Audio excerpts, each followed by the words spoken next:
Hello friends, welcome to Karikanchi.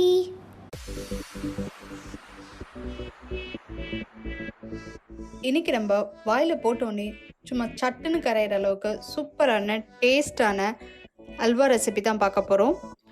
இதை நம்ம ரவை யூஸ் பண்ணி செய்ய போகிறோம். ஸோ நீங்களும் இந்த ரெசிபி ட்ரை பண்ணி பார்த்துட்டு எப்படி இருந்துச்சுன்னு கமெண்ட் பாக்ஸில் சொல்லுங்கள். வாங்க இப்போது ரவை அல்வா எப்படி செய்கிறதுன்னு பார்த்துடலாம். இப்போ ஃபஸ்ட்டு கேரமல் ரெடி பண்ணிடலாம். அதுக்கு நம்ம எடுத்து வச்சுருக்க 1 கப் சர்க்கரையிலேருந்து ஒரு 3 ஸ்பூன் அளவுக்கு சர்க்கரை சேர்த்துக்கலாம்.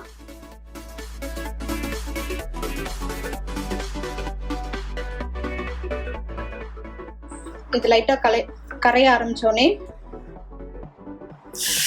கொஞ்சமாக தண்ணி சேர்த்துடலாம்.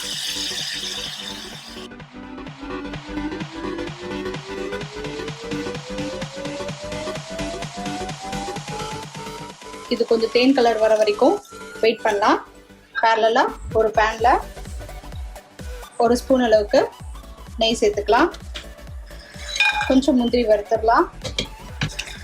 முந்திரி அளவு உங்கள் விருப்பப்படி நீங்கள் நிறையாவோ கம்மியோ சேர்த்து வறுத்துக்கலாம். நல்லா கோல்டன் ப்ரௌன் வர வரைக்கும் வறுத்து எடுத்துக்கலாம்.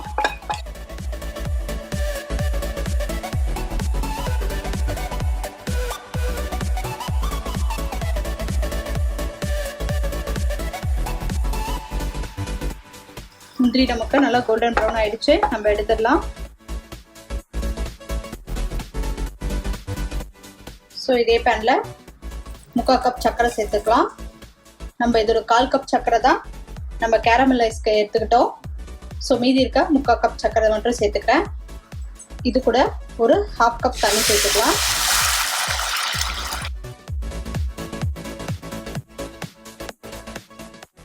கொஞ்சம் இது பிசுபிசுப்பு தன்மை வர வரைக்கும் கொதிக்க விட்டுறலாம்.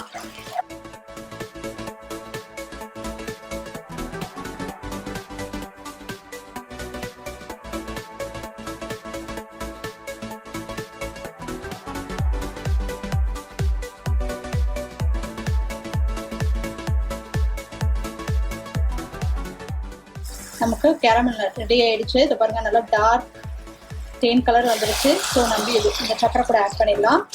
இதுதான் நம்ம அல்வாவுக்கு கலர் கொடுக்க போகுது. நம்ம கலரிங்க எதுவுமே சேர்க்க போறது இல்லை. ஸோ இதுதான் நல்ல கலர் கொடுக்கும் நமக்கு.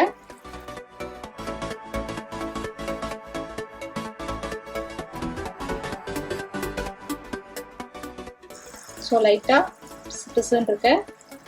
இந்த ஸ்டேஜில் நம்ம எடுத்து வச்ச ரவா பாலை கலந்துடலாம். கலக்கிறதுக்கு முன்னாடி நல்லா ஒரு தடவை மிக்ஸ் பண்ணி விட்டுக்கோங்க. ஏன்னா கீழே போய் செடிமெண்ட் ஆகிருக்கும். ஸோ அதனால் நல்லா மிக்ஸ் பண்ணிவிட்டு அதுக்கப்புறம் கலந்துக்கோங்க.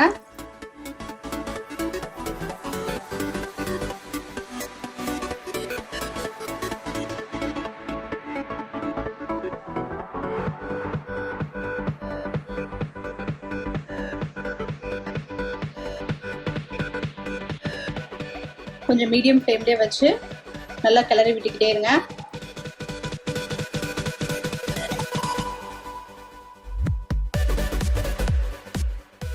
பார்த்தீங்கன்னா கொஞ்சம் கொஞ்சமாக நமக்கு திக்காக ஆரம்பிச்சிருச்சு. கைவிடாமல் நல்லா கிளறிட்டே இருங்க, இல்லைன்னா ஒரு மாதிரி கட்டிக்கிட்டே ஆயிடும்.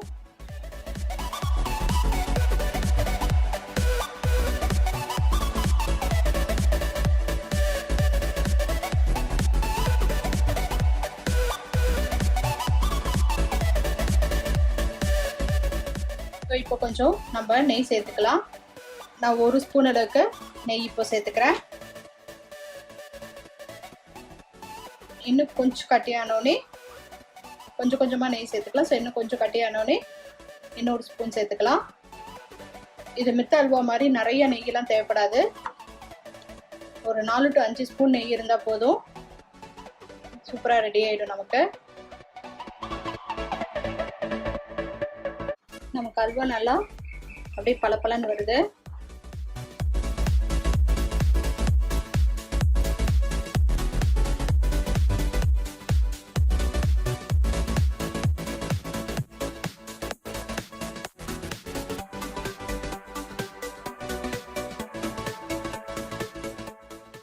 கலரும் சூப்பராக வந்துட்டுருக்கு. ஸோ இந்த ஸ்டேஜில் ஒரு ஸ்பூன் நெய் சேர்த்துடலாம்.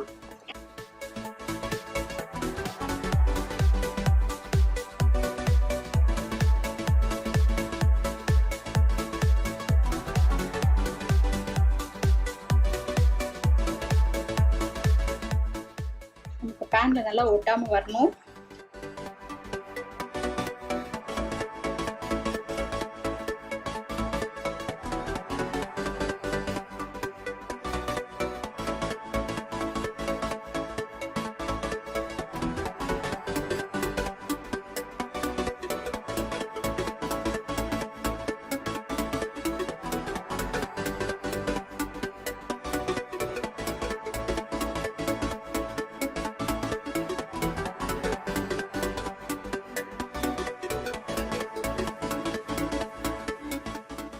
இப்போ பார்த்தீங்கன்னா நமக்கு பேனில் ஒட்டாமல் ஒரு சைடாக இது பண்ணும்போது ஒரே டைரக்ஷனில் சுற்றும் போது பேனில் ஒட்டாமல் வருது.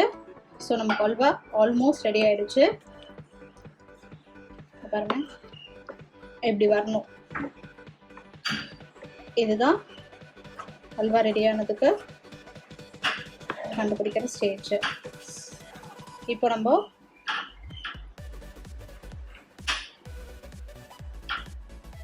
ஒரே ஸ்பூன் நெய் சேர்த்துக்கலாம்.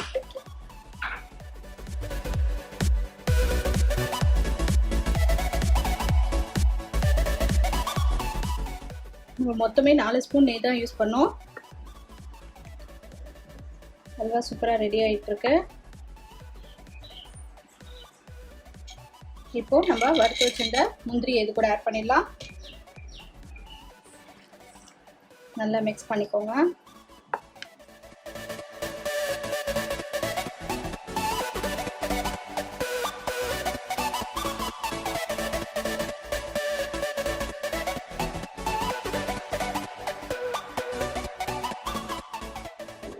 நமக்கு ரவா அல்வா சூப்பராக ரெடி ஆயிடுச்சு.